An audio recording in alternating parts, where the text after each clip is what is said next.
Well, welcome, expeditioners. So we have a lot of people that are here with us live, but if you're watching the recording, we're glad you tuned in, and please be in touch with us if you have any additional questions after watching the recording. We are Suzanne and Steve Clausen. Steve, if you could just say hello for a second. Good evening. Okay, and we are the owners of CruiseOne in Show Low, Arizona. I'll go through our agenda really quickly. We're going to talk a little bit about our agency and the expedition experience because it's very different from a traditional cruise. We're going to go through the itinerary for the cruise. We'll highlight some of the best parts of the ship and we're also going to share with you, because last summer we did the Arctic with Aurora Expedition. So we're going to share a little bit about that. And it really was the reason we chose them for Antarctica as well. And then the best part, we're going to reveal our discount pricing at the end of the presentation and go over all of that with you. So if you're new to my agency, or maybe you found us through our online advertising, we are a highly engaged and proactive agency. We seek out opportunities to have the best offers and the best values for our clients and offer them extraordinary itineraries, something a little bit different, a little bit off the beaten path. And our goal as your travel agents is to deliver an unmatched cruise or travel vacation experience to all of our clients. I work on my clients' behalf. Like I said, we're a proactive travel agency. We curate handpicked experiences. I have a lot of training and experience to guide my clients in their decision. And I truly believe that there's a cruise line that's the right fit for everyone, everything from Carnival to Regent to Aurora Expeditions. I'll let you know the best kept secret in travel is that your price, whether you work with a highly professional travel agent like me, or you just go online and book it directly with the cruise line, your price is going to be the same. Or in this case, we've negotiated a group rate for all of our guests. So our price is actually better than what you can book it direct with at Aurora Expeditions. We're easily accessible. I almost say I'm almost available 24/7. I've been known to get up early in the morning when I knew a client had an issue that needed to be resolved, maybe by calling Europe or something. So I really am your advocate and your partner in making sure that you have the ultimate travel experience. So what is an expedition style cruise? So let's compare it to a traditional cruise, because Steve and I have done a lot of those, probably over 55 traditional cruises. So a traditional cruise, you have thousands of fellow guests, maybe a couple hundred on more of a luxury cruise line. You have very short stays in port, maybe 8 a.m. to 4 p.m. Some a little bit more extensive, but generally that's probably the average. You've got all kinds of over-the-top entertainment, Broadway shows, acrobats, bands, party bands, all kinds of, just amazing over-the-top entertainment. And then you also have like a formal night or a gala night, elegant evening, something where you get a little bit more dressed up. It really is a floating resort that you're traveling on when you do a traditional cruise. Or in the case of some like Royal Caribbean, a floating amusement park. It really is, something, completely different. And when you go to exotic destinations, like either the Arctic or the Antarctic, it's generally only scenic sailing. You might have a few places in the Arctic where you can go into port, but in Antarctica, you can't port if you're on a large ship like that. So it's only scenic sailing. You just, sail by, seeing the beautiful mountains and the glaciers and everything. And that's a wonderful experience. But if you really want to have that onshore experience with Antarctica, you've got to go with an expedition cruise lines. 100 to 120 guests. You're on modern purpose-built ships that are icebreakers. You have a complete immersion in the destination. I mean, that is your sole focus, is the beauty and the wildlife of the destination.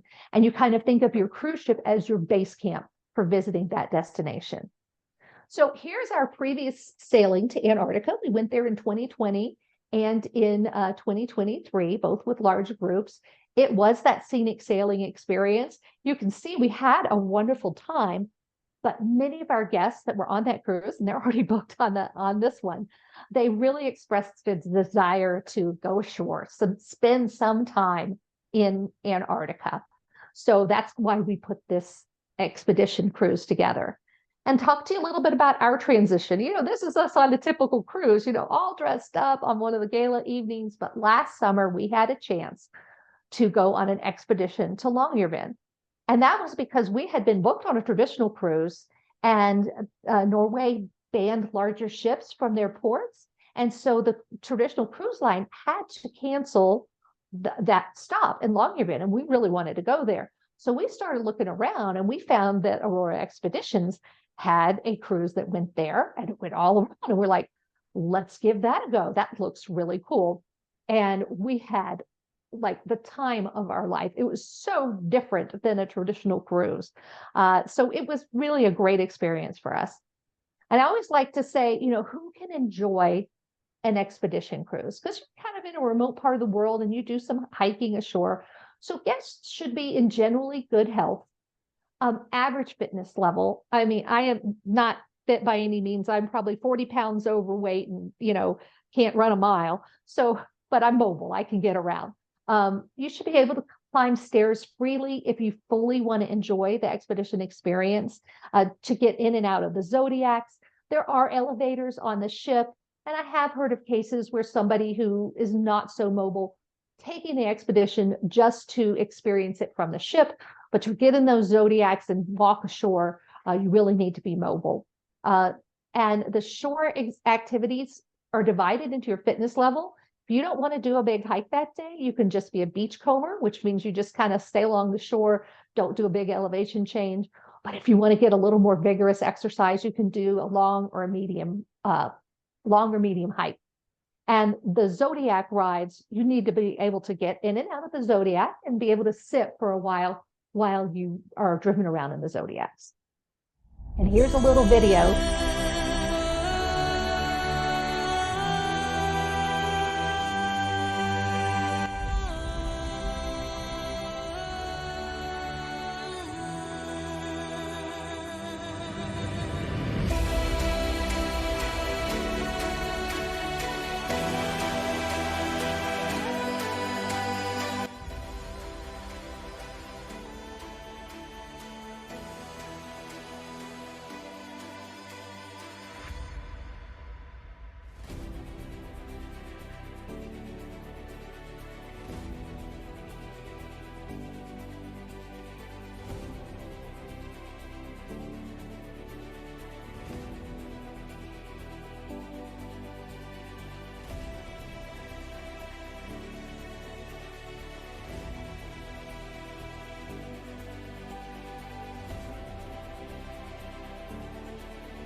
It's our ship.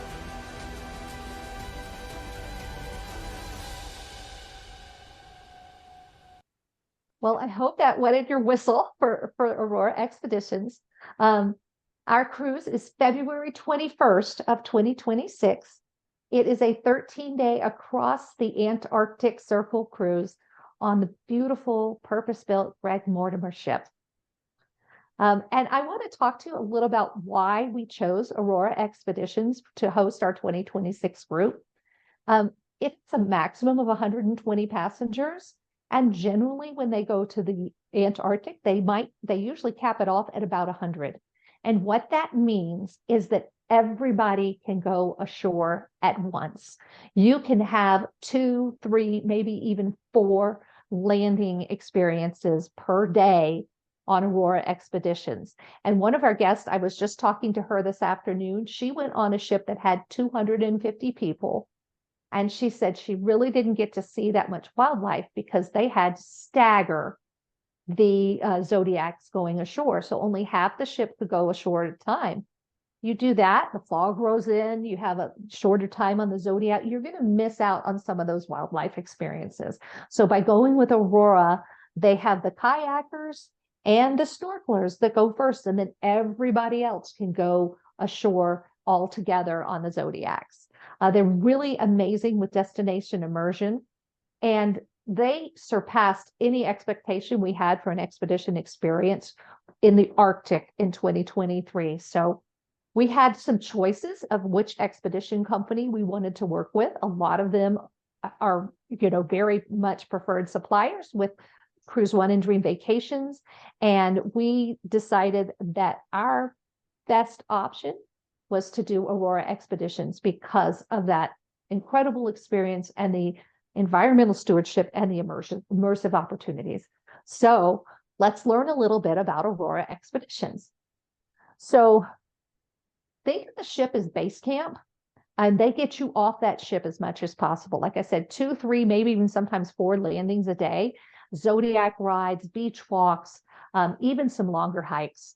And to call Aurora Expeditions an experience company is really the most accurate. They're award-winning. They have 33 years of polar expertise. Greg Mortimer, the legendary adventurer, he climbed Mount Everest, done several expeditions to Antarctica. He started taking his friends and family members and colleagues down to Antarctica 33 years ago. They are one of the original members of IATO, which is the protection body for Antarctica to preserve the environment there, and IACO, which is the same kind of organization, but for the Arctic. They have a history of innovation, including the Ulstein-bow X-bow ships that they currently use, and they have a global footprint. Their headquarters is in Australia. They also have offices in the UK and North America, and they have passengers sailing from all 3 of those places. Any place where you have English speakers and even people who speak English as a second language are enjoying Aurora Expeditions. They are a certified B Corp, which is a certification by a company called B Lab, which is a nonprofit company that measures a for-profit company's social and environmental performance. And they have a certain standard that they have to meet this particular assessment to be a certified B Corp. There's about 6,000 certified B Corps in 80 countries and 153 industries. Aurora is all about sustainability and environmental stewardship. One of those ways that they have environmental stewardship is through their citizen science program, because they're traveling to remote areas of the world and able to gather data that wouldn't be gathered any other way. They also do beach cleanups. We participated in one of those in Svalbard when we were there. They also do what they're doing here is they're measuring for microplastics. So they are doing a lot of things, a lot of research that if they weren't bringing their guests here, we wouldn't be able to gather that data. They have a lot of included activities, and we saw some of those in the video. The Zodiac cruises, the hikes and walks are always included. They have expert photographers that are there to guide you in your, help you take the best photographs. They have wonderful lecturers that are all experts on the flora, the fauna, the ecosystem, the history of the area. They also do the polar plunge. And I have a picture of me doing that in the Arctic in a little bit coming up. They do some bird watching. There's lots of bird guides. You visit historic sites and you have an interpretive person tell you what happened there. And again, that citizen science program gathering data. They do have some optional activities, and I'm just going to point out the 2 that are available on our date. That is going to be the kayaking that you see here and the snorkeling. So you actually can snorkel in Antarctica in a dry suit. You sign up for this activity for the entire cruise. And I'll explain why on the next slide. You see they custom fit your suit and your kayak to you. So you get to sign up, you get to participate every day that the conditions are right for kayaking. You'll be able to do that kayaking experience. And you still have a chance to do the landings. You still have a chance to explore, but you get to explore even further by being just so close to everything with your kayak. There's a couple more pictures. There is my friend Bonnie on her kayak. She is my sales representative or my business development representative at Aurora Expeditions. And she is one of the key reasons that we have been able to get such great pricing for our clients on this cruise. This is an example of a long hike. And there's the snorkeling. So again, you sign up for the snorkeling, and every place where there's an appropriate area to snorkel, you get in your dry suit. So you're fitted with a dry suit at the beginning of the cruise, and you get to snorkel in these chilly waters and see the incredible, incredible seascape that's underneath. Expert guides. Getting to know our expedition guides was one of my favorite parts of Aurora Expeditions, because at dining times, it's all open seating. And if Steve and I would sit down at a table for four, we'd have two expedition guides come and sit with us, and we'd talk to them and we'd learn about them. And how'd you end up with Aurora Expeditions? And, oh, did you see that whale yesterday? What can you tell me about that whale? So really great conversations with these guides. I think they have one of the best expedition teams in the business. They have naturalists, marine biologists, geologists, historians, you name it. Everybody that's going to help you really have that immersive experience. And here are two of the two first of the old steam bow X-bow ships they had. We actually went on the Sylvia Earle to the Arctic last year, and then the Greg Mortimer was the first in this series of expedition ships. And in 2025, they're going to add another ship. It's called the Douglas Mossam to the fleet. Now, all the activity in Antarctica is regulated by an Antarctic treaty. So that's why vessels with 500 passengers can't make landings. So if you have fewer than 500, you can make landings, but you can only bring 100 ashore at a time. So if you're on a ship that carries a lot more than that, you're going to spend a lot less time on the continent or in the zodiacs or sailing around than you would if you're with Aurora Expeditions. And again, their small ship size just really makes for an intimate and personalized experience. Again, the Greg Mortimer ship's named after the famous Australian mountaineer, and he's the co-founder of Aurora Expeditions. This launched only in 2019, so it's a relatively new ship. And look how beautiful the interiors are on these ships. They used to do these cruises on Russian icebreakers that had been refitted. And if you can imagine what the quarters might have looked like on that, everybody had a wonderful time. But now you're able to do it in this luxurious base camp. Next picture, all the tiles in the bathroom are heated. So it makes it really great if your gloves get a little bit wet on your morning Zodiac ride. You can just throw them on this tile and they will be dry by the time you're ready to go out on your next expedition. They have the lecture hall. This is where they do presentations on all the wildlife and the historic events.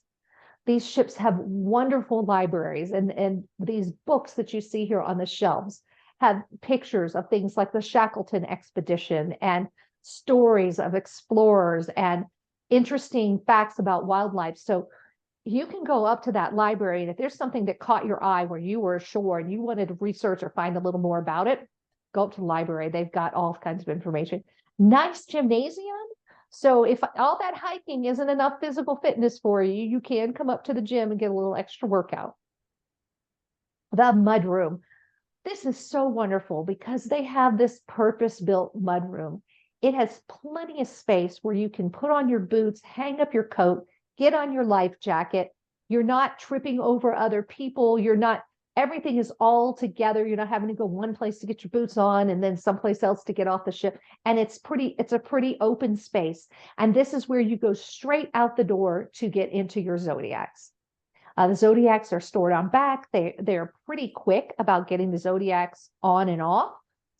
Here's a look at the kayaking. They sometimes use these floating platforms to get the kayakers. And the kayakers are usually like the first people off in the mornings. And they really can have a wonderful experience. There's so many calm bays in Antarctica because of the volcanic activity, there's a lot of these crater-shaped bays.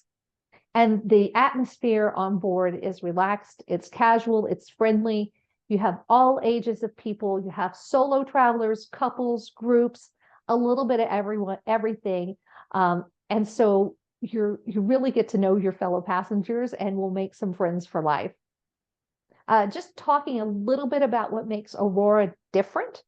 They definitely have a positive impact on travel. They are a carbon neutral company. They have the world's leading activity program. Their guides, their enrichments and lectures. If you're going to do an expedition cruise, do it with a company that has the most experience and the most in-depth aspects of everything that they're presenting for the destination. So here's a quick look a little bit at our itinerary. It is kind of an open itinerary, but we start in South America. We'll visit the peninsula, and then we will go down here below the Antarctic Circle. So that's the really cool thing. The wildlife in Antarctica is beautiful. In February, March, we're going to see a lot of whale activity. And I'll raise my hand. I'm a big fan of whales and a lot of penguins. There's also seabirds. Sometimes during the citizen science things, you can see things like the Arctic krill, the leopard seal, just amazing wildlife and landscapes that you can see. And I think the landscapes like you see here are some of the most spectacular in the world. It doesn't look like any place you've ever been. And again, here's some of those cute little sea lions. See. And again, those landscapes, look at that from the kayak, how beautiful it is. Here's an example of what a landing looks like. So you will have both wet and dry landings. This one looks like it's going to be a little wet. You have those muck boots that you saw in that picture. So you can walk in like 8-10 inches of water and you don't have to worry about getting wet at all. Very amazing thing to do, get off and walk around. And they do have a restriction. You can only get so close to the penguins. But if you're just standing and not moving and a penguin comes up to you, you can sometimes you get a little closer. And some included extras. So Aurora includes one pre-cruise hotel stay in Ushuaia before the night before you embark. They include your airport transfers from Ushuaia to the Ushuaia airport to the hotel. You get a sightseeing voyage the morning of the cruise embarkation. And that's because they're provisioning the ship. They're getting everything ready for us. They don't want us to be bored. They get us on the little excursion, and then we all come back from there, and our luggage is aboard the ship, and we can go on there and just enjoy our embarkation day. A couple of the included extras. Of course, all your shore excursions on these Zodiacs are included. House drinks with dinner. Now, they're an Australian company, so they have good wine.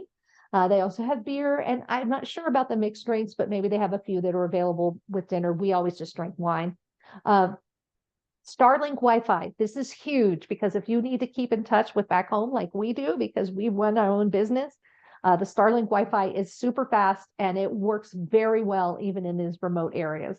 They give you your waterproof jacket. It's 2-layer jacket, so depending on the weather, you might wear one or two.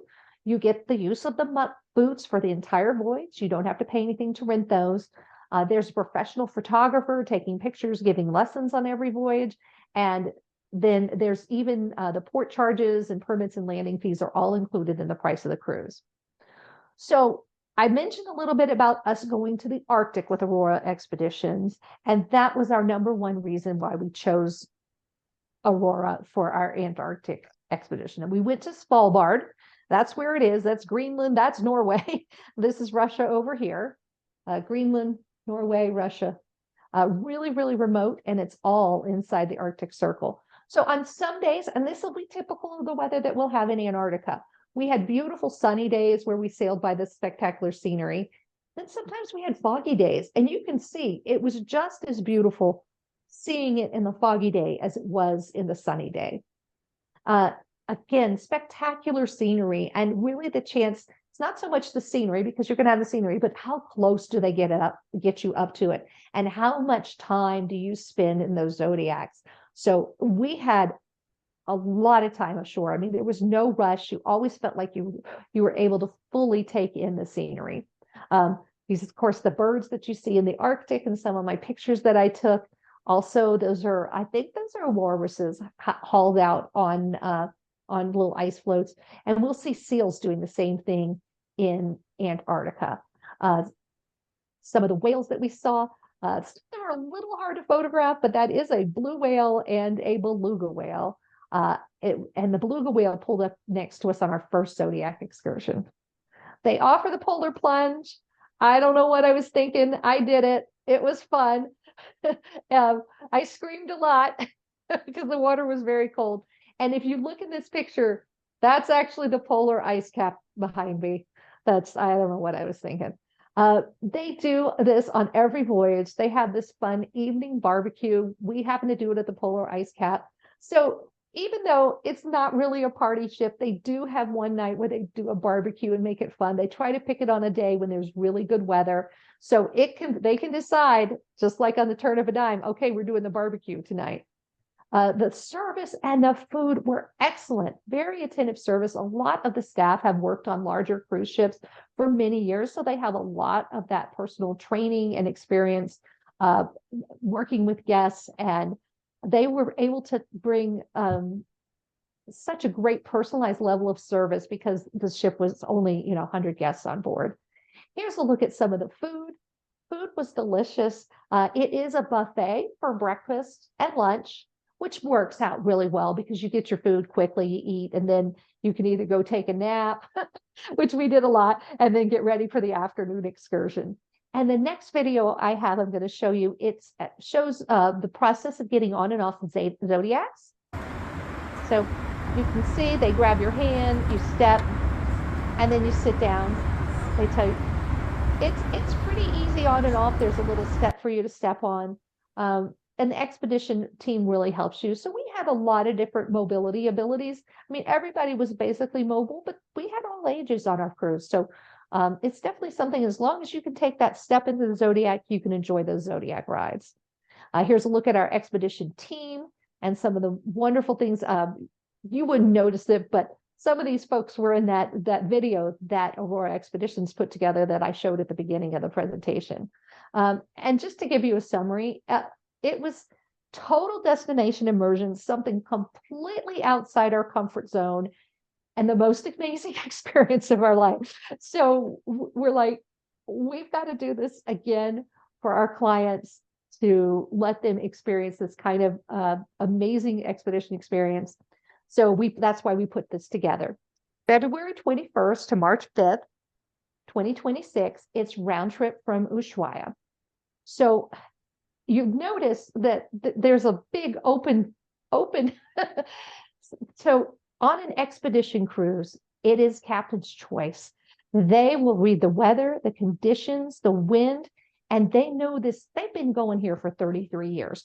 They know where to go in what weather conditions to permit us to have the best experience we can possibly have. So we have so we have that overnight stay in Ushuaia, embarkation day, and then it's a day and a half to cross the Drake Passage, and they will keep us busy with all kinds of informative lectures and activities while we're on board the ship. And then day 5 to 10. So we have a full 5 days cruising the Antarctic Peninsula. And then that would be 6. we'll cross. Yeah, it really will be 6. Yeah. And then because we get there at the end of day 4. And then we are going to cross the Antarctic Circle, probably right in this area right there. We'll go across it. So that'll be a big check mark for everybody. Again, this is the ship. Again, it's purpose built, so it's easy to get on and off those Zodiacs. It's highly fuel efficient, and it is a Class 1A Polar Code 6 and fully SOLAS requirement compliant. So we'll be able to push through some of the ice. It is going to be a wonderful experience. Here's a look at what some of the cabins look like, the twin share and the triple cabins. Okay.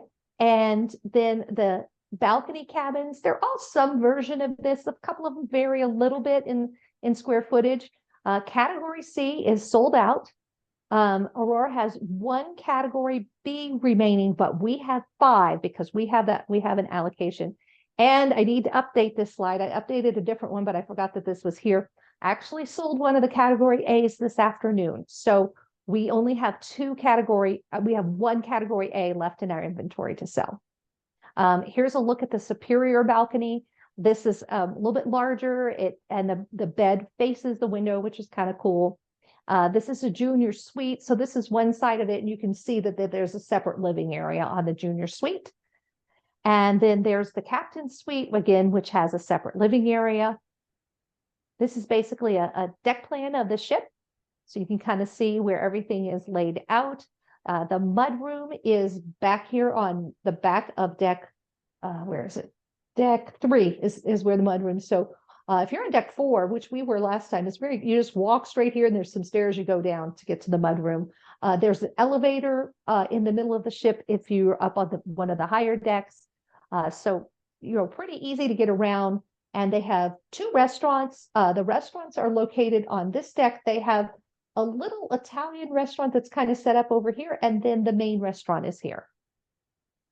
So here we're ready to talk about our pricing. So we really worked very closely with the folks at Aurora Expeditions to make sure that we were giving our clients the best possible value.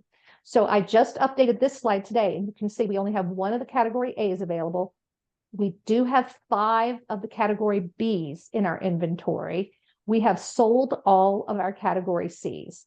There are some triple cabins still available, and there are some of the suites. The system doesn't really tell us how many there are. Of course, I could check inventory today, and tomorrow morning someone could book one of these, and there would be no more inventory. But that was as of checking it today. So all of our staterooms are full balconies except for the triples, and the prices here are based on double occupancy or single share. And what single share is you book a cabin and Aurora will match you up with someone of the same gender to share your room. So you'll be able to, if they don't have somebody to match you up with, you might get that room to yourself. So it just depends on how many people they have signed up and how many people they have booked. But the single share is a pretty good program because it allows you, if you don't have a traveling companion, to do this cruise at a very reasonable price without paying the single supplement. And Steve thinks it's just 25%, but I'm thinking that it was 50%. So we're going to put a marker in that. If somebody wants to have a cabin all to themselves, let me get you a price. It's either 25% additional or 50%. I think Steve's confused, but I could be. So here's everything that Aurora is including: your airport transfers, that pre-cruise hotel stay in Ushuaia, your accommodations during your voyage, all your meals, snacks. They have a coffee bar. They have cookies sitting out, beer, house wine, and soft drinks with dinner. They have a captain's farewell reception. Again, of course, all the shore excursions are included on the Zodiacs. Education, lectures, guided service during the whole expedition experience. You get complimentary access to the doctor if you just need a consultation.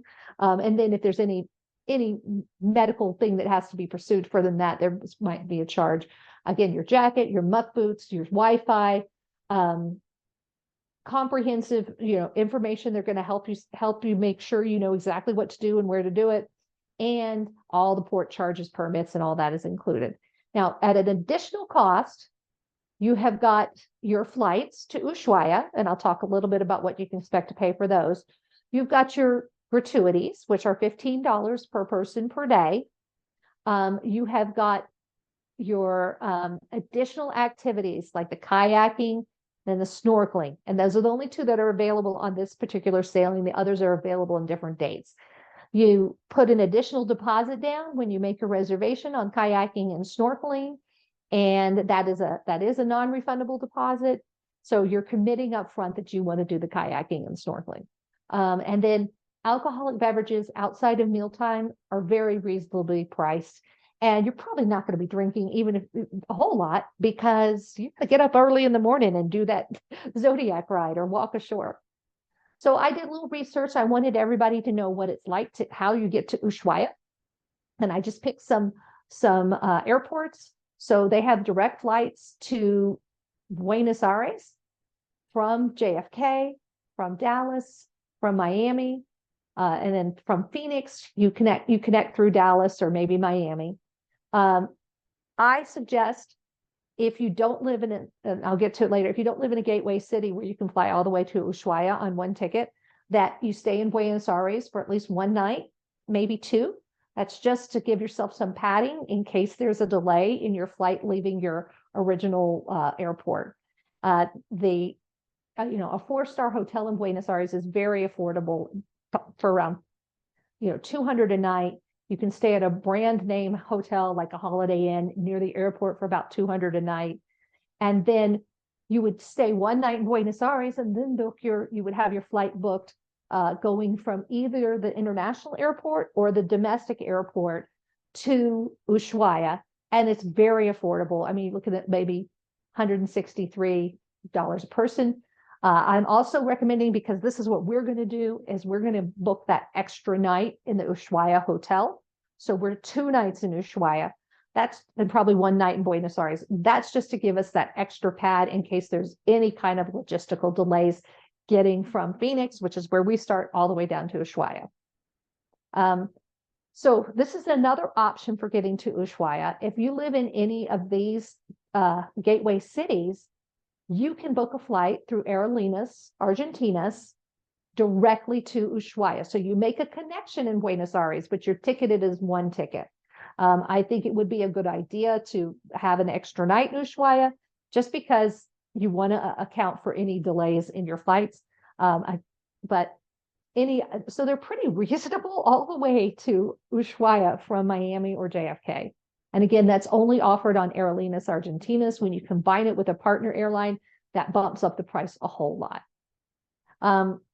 And just to let you know, these prices are just based on 2024 prices. 2026 prices are not out, or maybe it's probably 2025 prices, but 2026 prices are not out. I just had to estimate them based on what was available for flying there in 2025.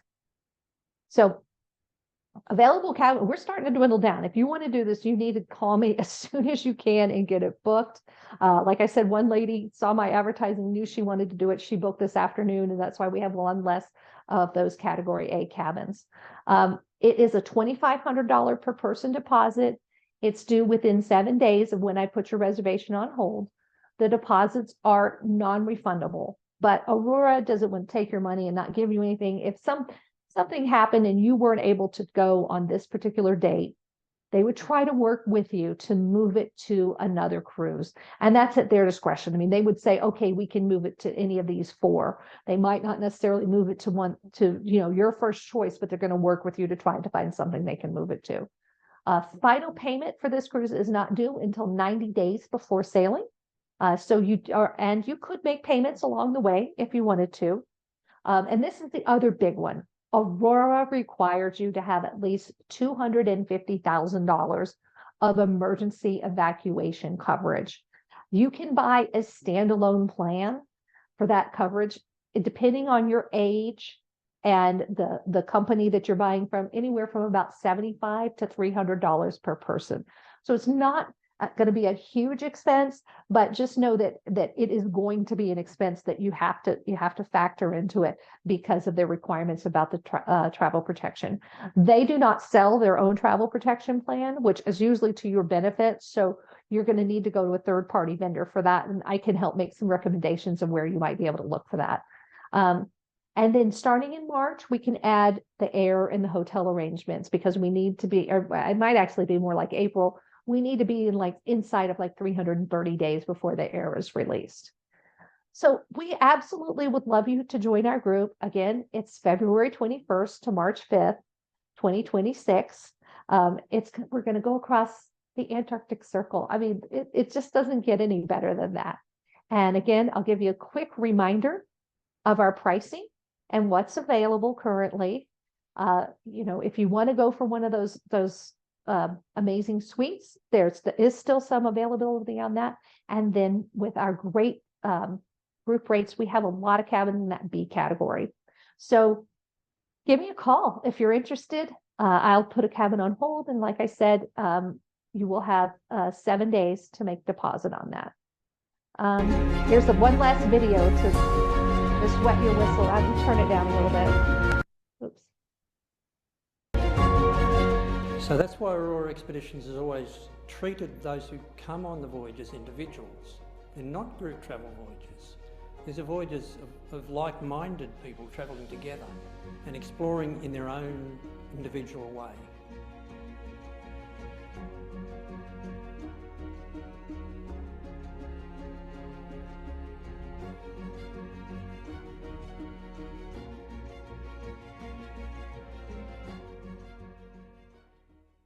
All right. Well, I hope that gave you a really good impression of Aurora Expeditions. And I'd like to open it up to any questions you might have. Looks like we might have one in the chat. Let's see. How large is the ship lengthwise? Steve, I'm going to have you look that up real quick, and I will. It's probably on that one chart, but okay. Yeah, That's you know what? deck I can go back to the deck plan chart. So let me go back to that, because that's where we're going to see. Skip it. Okay. Steve, you're going to look it up. But someone was asking about the difference between the A and the B cabins. 341 feet. 341 feet. Okay, thank you, Steve. 60-foot beam. So the A cabins are this kind of putty color. And you can see there's a couple of them on deck 4. There's a couple of them on deck 6.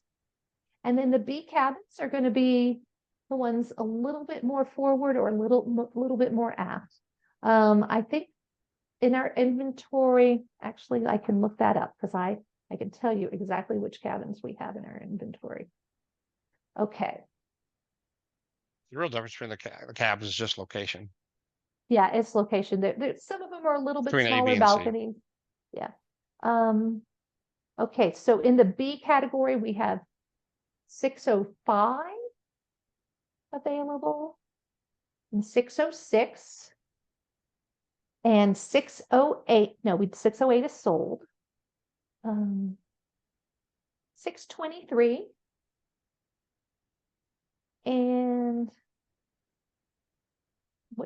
in the A category, we just sold 410, so we don't have that one.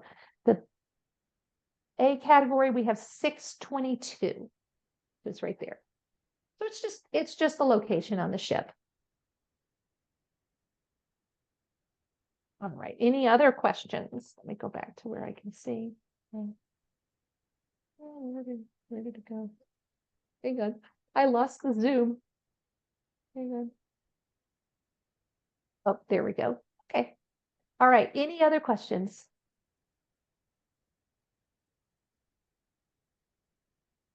Will we hike inside the circle? Likely, if we can land there, yes. If we can do a landing, that's the intention, is that we would land there, get off the ship, and walk around. So that is the intention. Of course, all weather and condition dependent. Final payment is 90 days before we sail. 90 days before sailing. So that's, if you back it up, is that going to be January, November 25th or something. Yeah, of 2025. So we won't visit any of the major research stations that are out there today. We will visit some historic ones that might be abandoned or not used anymore, but the major ones like McMurdo and stuff like that, we will not get there. We will visit, but we will visit some of the historic ones and the ones that were part of historic expeditions to Antarctica, like the one that was in the picture in our advertisement. So yes, the plan is to visit some of those historic huts, shelters, things that were related to the great explorer age of Antarctica, early 20th century. All right, any other questions?